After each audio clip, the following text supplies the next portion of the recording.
Okay lads, hopefully you're all keeping well. We're going to look at the homework from the last lesson, which is on Spearman's rank. And it was a question about ice skaters. There was ice skaters A, B, C, D, E and F, and they were awarded marks from different judges. So there was judge 1 and judge 2. And what you had to do was you had to work out the Spearman's rank correlation coefficient between the two judges to see if there was a positive, negative or no correlation between their scores. So the first thing to do, as I said to you before, is to look at the actual numbers for each judge and to rank them. So what I'm going to do is I'm going to look along and I'm going to look at the smallest score that the judge awarded, which was D, Judge D, and I'm going to call that 1. That's rank 1. The next one up, that's rank 2, 6.5. Then the next one up, that is rank 3. That's rank 3.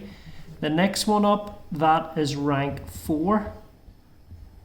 Okay, that is rank 5, and that is rank 6. So I'm going to do the same underneath. I'm going to rank the scores for judge 2, but I'm going to do the smallest being rank number 1. So I'm going to go along, and the smallest score is 6. That's rank number 1. Then I go to 6.8. That's rank number 2.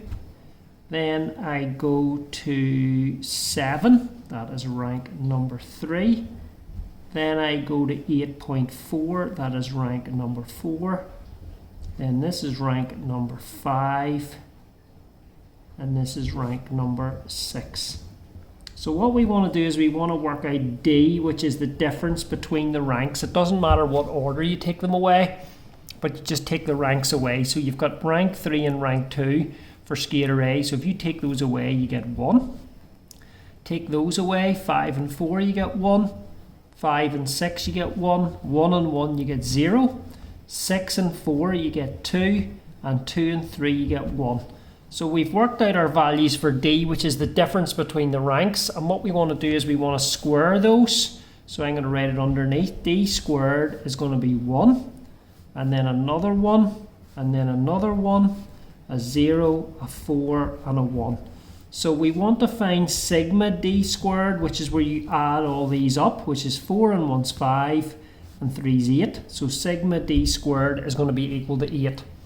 Now if you remember from the last lesson, n is the number of numbers we have in each row. So it's going to be 1, 2, 3, 4, 5, 6. So n is equal to 6.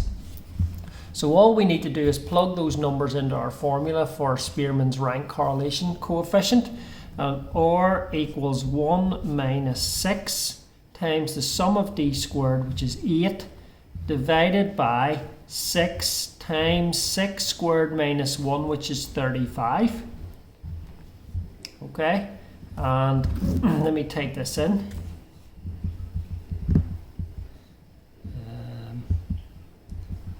And what I'm getting is for all that, I'm getting 0.7714 approximately. Okay, so you can check your answer from the last day, but that's the answer you should be getting. In terms of interpreting that, that is going to be a positive correlation. Okay, as remember I said to you in the last lesson, R lies between -1 and 1. Where -1 is a perfect negative correlation and 1 is a perfect positive correlation and 0 is no correlation. So a score of 0.77 is a positive correlation, but it would be a strong positive correlation. So we'll add that word into the front, strong positive correlation. Okay, so what I want you to do is look at your effort, what you did in your assignment, and have a check at your answer. If you made a mistake, try to fix it, go and fix it. Look at my answer, which is 0.7714. A lot of you, from what I could see, had this written down in your work, but you didn't type it in your calculator right. Remember, it's 1 minus this fraction, and that should get you the result. Okay, thank you.